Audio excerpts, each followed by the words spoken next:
यादव की सक्रियता के पीछे कारण क्या है? 1 महीने में ही नेता विपक्ष के सक्रिय रूप में सामने आ रहे हैं। तो कोई उनकी पार्टी का डर है या कोई और कारण देखते हैं? रशीद भाई, आप माइक अनम्यूट कर दीजिएगा। संजय सर, ये तो जब भी महसूस हो गया था जब वो नेता प्रतिपक्ष बनने के लिए उन्होंने सांसदी छोड़ दी थी।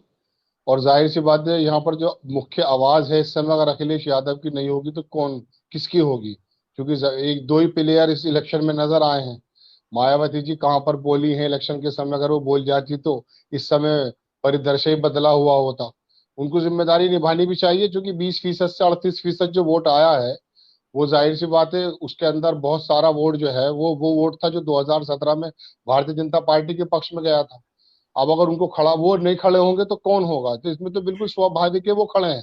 लेकिन मैं बात को संजय सर कहीं और लेकर जाना चाहता हूँ कि बात चल ये रही है कि ये ऐसा हो क्यों रहा है? जो हमारा हुक्काम है, जो हमारा पूरा प्रशासनिक तंत्र है, वो इस तरह से कैसे हो गया है कि घर के अंदर घुसता है और वहां पर हालात जब आपने कहीं दबिश दे दी तो इसका मतलब है आपकी कस्टडी में आ गई।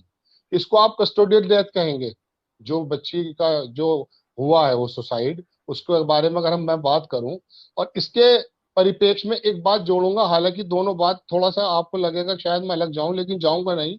मथुरा के अंदर आप ये देखिए कि एक डीएम को हाई कोर्ट ये कहता है कि मैं अपनी जबानी बात कर रहा हूं अपने शब्दों में, कि बंदी बना कर लेकर आइए। यानी कि वो हाई कोर्ट के आदेशों को मानने से इनकार कर रहा है ना? उसके बारे में जब हाई कोर्ट को संज्ञान, ये जो ब्यूरोक्रेसी और ये जो पुलिस तंत्र तमाम बे निरंकुश हुआ है, इसको पता चल गया है कि हाई कोर्ट्स के जो ऑर्डर्स हैं मेरे लिए कोई मायने नहीं रखते। चाहे आप उत्तर प्रदेश की सीमा को पार करके बुलडोजर देख लें जहांगीरपुरी के अंदर क्या हुआ है। जब उनको ये ज्ञात हो गया था कि सुप्रीम कोर्ट से स्टे हुआ है तो उसके बाद क्या बहाने बनाए गए हैं, तो वही बात फिर उत्तर प्रदेश में आ जाती है, पुलिसिंग पे आ जाती है। आप दबिश देने जाते हैं, वो कौन है, खनन माफिया है नहीं है उसको छोड़ दीजिए, लेकिन जब आप वहां जाते हैं वहां इस तरह माहौल पैदा कर देते हैं, आपकी मौजूदगी में एक बच्ची फांसी लगा लेती है। अब ऐसे समय में अगर अखिलेश यादव या समाजवादी पार्टी नहीं आएगी तो लोग कहेंगे कि आप नेता प्रतिपक्ष क्यों बने थे? और उनको उस वोट को भी सहेज कर रखना है जो किसी भी सूरत में टूटने वाला नहीं था भारतीय जनता पार्टी से। 21-20% वोट 2017 में था, अब जो 38% आया, इसके अंदर वो वोट भी वो वापस आया लगभग 10-12-11% के करीब, जो भारतीय जनता पार्टी की झोली में था। तो दिखाना भी है और बताना भी है। और दूसरी बात, जाहिर सी बात है, आवाज इस समय अखिलेश यादव नहीं होंगे तो कौन होगा बताइए? कौन कर कांग्रेस करेगी क्या यहाँ पर, या मायावती जी बोलेंगी? बिल्कुल। जो अगर मायावती जी के बारे में मैंने किसी जमाने में, अभी थोड़े कोरोना के समय मैंने एक बात कहीं लिखी थी और कही भी थी कि अगर 3 दिन के लिए मायावती जी कोरोना समय में अगर सड़क पर आ जाती तो मैं आपको सच बताता हूँ हिंदुस्तान के हालात बदल जाते। लेकिन पता नहीं क्या मजबूरी रही है उनकी, आखिरकार उनका भी वोट बैंक खिसक करके कहाँ चला गया सबको आप मालूम है। इसके बारे में बात करने की जरूरत नहीं है, लेकिन अखिलेश यादव सही बोल रहे हैं इस समय। हालात क्या हो चुके हैं पुलिसिंग के, ये एग्जाम्पल देख लीजिए, 1-1.5 महीने में सेट हो चुका है। पूरी तरह से निरंकुश होकर के वो जो चाहे कर सकते हैं। पत्रकार को नंगा करने की बात हो, किसी के घर के अंदर घुस करके लड़कियों के साथ बदतमीजी करने का आरोप हो, या कोई भी आगरे वाली घटना हो जहां एक पत्रकार लरज रहा था और उसकी इस तरह पूरी तरह से पिटाई कर दी गई थी, ये बहुत सारी चीजें हैं। हालांकि मैं फिर बता दूं कि एक बहुत अजीब लगेगा, आप सब पढ़े लिखे लोग हैं, लेकिन मैं देसी मिसाल जरूर सुनाना चाहूंगा संजय सर, उसके बाद अपनी बात खत्म कर दूंगा। मैंने कहीं सुना था कि एक मिसाल है गांव की, कि अंधी पीस रही और कुत्ते खा रहे हैं, ऐसा कहते हैं। आज यकीन मानिए प्रदेश और देश के हालात ये हैं, किसी को परवाह नहीं है। हालात ये हैं कि इस समय कौन क्या कर रहा है कि इसके बारे में हमारे सीजेआई प्रधानमंत्री की मौजूदगी में उनको कहना पड़ रहा है, तमाम चीफ मिनिस्टर की मौजूदगी में हालात क्या हो रहे हैं, कि आप हस्तक्षेप कर रहे हैं हर जगह। आप ही वन मैन आर्मी हो चुके हैं, आप ही हर काम को कर रहे हैं। अब अखिलेश यादव कर रहे हैं तो बहुत सही कर रहे हैं। मुझे तो लगता है कि ये उनको, मैं उनको कोई इस समय बधाई देने की बात नहीं कर रहा हूँ। ये काम हर एक प्रतिपक्ष नेता को करना चाहिए, विपक्ष के नेता को करना चाहिए। क्योंकि आवाज कहाँ है बताइए? आप सुन रहे हैं किसकी आवाज? हमारे सत्ता पक्ष के लोग आवाज सुन रहे हैं किसी की? आप सुन लीजिए, बिल्कुल बेपरवाह होकर काम हो रहा है, केंद्र हो या हमारा प्रदेश हो। बिल्कुल बिल्कुल ठीक बात है। श्वेता जी, 5 साल का सीन, अखिलेश यादव संघर्ष कर पाएंगे नहीं कर पाएंगे? संजय सर, 5 साल की बात छोड़ दीजिए, 2024 के मद्देनजर बात सुन लीजिए। उनके पास उत्तर प्रदेश में कुछ था या नहीं था, इस बात को भी छोड़ दीजिए। समाजवादी पार्टी की हिस्ट्री के अंदर 38% वोट नहीं मिल पाया मुलायम सिंह की, चाहे कितने भी ताल्लुकात थे उस जमाने की राजनीति में और इस राजनीति में बहुत फर्क है। पूरी दुनिया ने कहा कि अखिलेश यादव सिर्फ 1-2 महीने पहले एक्टिव हुए हैं, अगर 4 महीने पहले हो जाते तो क्या होता। 1-2 महीने पहले एक्टिव होने के बाद 38% ले आए वो। उनके पास न बेनी प्रसाद वर्मा वर्मा है, न सोनेलाल पटेल है। क्या वजह है? वजह यह है कि ये कार्यकर्ता और ये जो है ना, ये सब चीजें, ये सब मेरी नजर में बिल्कुल गलत है। अमित शाह जो है ना, वो इतने जबरदस्त आदमी है, उनको थोड़ा सा फॉलो करना चाहिए। 2 महीने पहले खड़े हुए, 38% वोट लिया है। मुलायम सिंह सारी जिंदगी हेलीकॉप्टर से बता दिया करते थे कि कौन से गांव के अंदर कौन सा प्रधान कितनी वोट ले लिया करेगा। इतना जबरदस्त नेताजी का खिताब मिला उन्हें, लेकिन उसके बावजूद भी मुलायम सिंह से ज्यादा वोट, मुलायम सिंह से ज्यादा संगठन, बड़ा संगठन लोगों को जोड़ दिया। वजह, भारतीय जनता पार्टी ने मुसलमानों को दीवार से लगा दिया था, वो पूरी की पूरी दीवार उनके पास आ गई। यादव कम्युनिटी उनके पास आ गई। मेहनत उन्होंने 5, 10, 15%, 12% ली, ओबीसी अति पिछड़ा पे वो उनको मिल गया।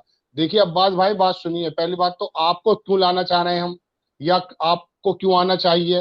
क्या योगी आदित्यनाथ जी अच्छा काम नहीं कर रहे? इस बार आपकी लड़ाई योगी आदित्यनाथ से नहीं है, उनके जो है ना बड़े लीडर से है, जो सबसे बड़े लीडर हैं और हिस्ट्री के अंदर सबसे बड़े लीडर बताए जा रहे हैं, नरेंद्र मोदी। आपको ना तो आपकी मेहनत से वोट मिला, वरना कोरोना में आपके अखिलेश यादव जी कहीं नहीं थे, कहीं नाम नहीं था उनका। एक बार आए थे वो, बाहर लाठी चल गई थी, खत्म हो गई। ये वोट तो आपको मिलना ही था। मैंने जब 10 इलेक्शन हुआ था, मैं पूरे उसमें रहा, मैंने कह दिया था 40% वोट मिलेगा, 38% वोट मिला। ये बात अलग है कि अमित शाह जी ने वहां पर वार कर दिया जहां पर किसी भी पत्रकार की निगाह नहीं थी, यानी कि एससी वोट, मायावती जी का वोट। आपको करना क्या है? आपको ना तो छत्रप खड़े करने की जरूरत, क्योंकि मुसलमान कहाँ जाएगा? मायावती जी पे जाएगा। यादव की भी कहाँ जाएगा? वो भी आप पे चला जाएगा। आपको ये सहेज कर रखना है जो अखिलेश यादव कर रहे हैं, ये आकर के रदौली वगैरह या जहां पर चंदौली वगैरह। आपको ये देखना है कि बहुजन समाज पार्टी के अंदर मैं कैसे छत्रप खड़ा कर दूं। ये अगर वोट अभी 11% वहां चला गया, 2-5% और चला गया, तो आखिरी कील ठुक जाएगी ताबूत में।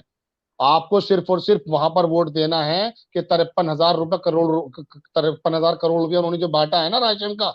एक बहुत बड़े पत्रकार कह रहे थे कि साहब इससे कुछ नहीं होगा, जी न्यूज के पुराने वो थे, मैंने कहा देख लीजिएगा, पता चल जाएगा। अब पता चल गया। आपको बहुजन समाज पर कंसंट्रेट करना है, वो कुछ परसेंटेज वोट मिल जाएगा। रही बात वोटर की, तो वोटर की बात सुन लीजिए। शीला दीक्षित ने इतनी मेहनत कर ली कि दिल्ली को लास वेगास बना दिया, नया एक आदमी आया, झोड़ के भाग गए। इन वोटर का कोई, मैं बड़ी अजीब बात कर रहा हूँ, अजीब अटपटा भी लग रहा होगा, इनका कुछ नहीं पता होता। जो शानदार हाँक हाँक लेता है ना भीड़ को, ये भेड़ है भेड़। जो भी बेहतरीन गडियारा, क्या कहते हैं, गडरिया हाँक के ले जाएगा वही इलेक्शन जीत लेगा। वरना देखना, वो दोबारा एंटी कंपेंसी, किसान खिलाफ, जाट खिलाफ, सारी दुनिया खिलाफ, फिर भी 1.5% आ जाता। वजह ये थी कि अमित शाह की निगाह जो थी ना, वो इस बार बहुजन समाज पार्टी की तरफ थी।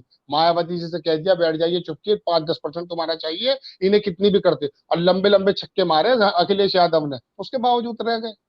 तो कहने का मतलब यह है कि बिल्कुल आप सही कर रहे हैं, अपने घर बैठे ड्राइंग रूम में आ जाइए बीच बीच में, कभी कभी सोशल मीडिया पे एक्टिव रहिए, पैसा भी मत खर्च कीजिए, लेकिन थोड़ा सा ध्यान दे लीजिए बहुजन समाज पार्टी के वोट को।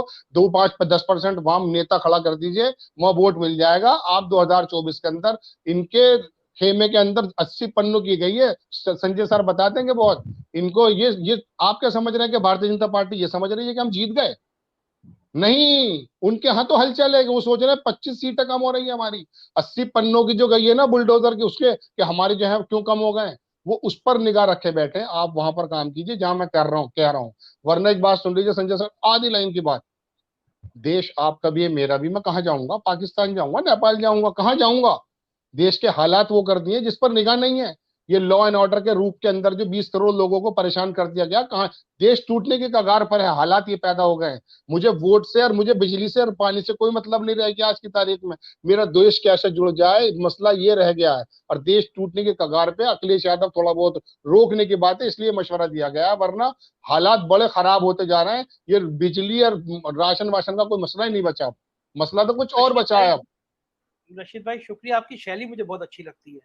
शुक्रिया प्रबल जी, अब्बास जी, श्वेता जी, रशीद जी, अपना कीमती समय हमको देने के लिए। लेकिन यकीन मानिए, इस देश ने इससे भी बुरे हालात देखे हैं। देश यही रहेगा, देश मजबूत रहेगा, दुनिया में हिंदुस्तान हमेशा ऊपर रहेगा। कई